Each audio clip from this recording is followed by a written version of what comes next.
একটা হাদিস যেটা স্বর্ণের অক্ষরে লিখে রাখবার মতো। তিনি বলেছেন, ইন্নাল মুমিনা লা ইউদরিকু বিহুসনি খুলুকিহি দারাজাতাস সাইমি আল কাইমি।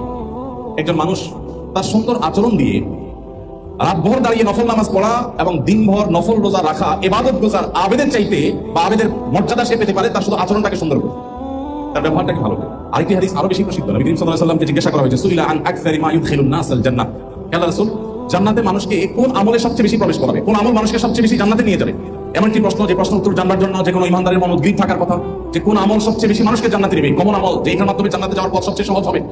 তখন নবী করিম সাল্লাল্লাহু আলাইহি ওয়াসাল্লাম বলেছেন, তাকওয়াল্লাহি ওয়া হুসনুল খুলুক। অন্তরে অবস্থিত আল্লাহ ভীতি, তাকওয়া, যে চেতনা মানুষকে অন্যায় এবং পাপাচার থেকে দূরে রাখে, আর উত্তম আচরণ, সুন্দর ব্যবহার, আখলাকে হাসানা, এই জিনিসটা মানুষকে সবচেয়ে বেশি কি আমাদের জান্নাতে দিবে। নবী করিম সাল্লাল্লাহু আলাইহি ওয়াসাল্লামের একটি হাদিস আছে, তিনি বলেছেন, ইন্নামিল আকমালিল মুমিনিনা ঈমানান আহসানুহুম খুলুকা। ঈমানদারদের ভিতরে সবচেয়ে উত্তম আচরণকারী ব্যক্তি হবে ঈমানের ক্ষেত্রে সবচেয়ে পরিপূর্ণ।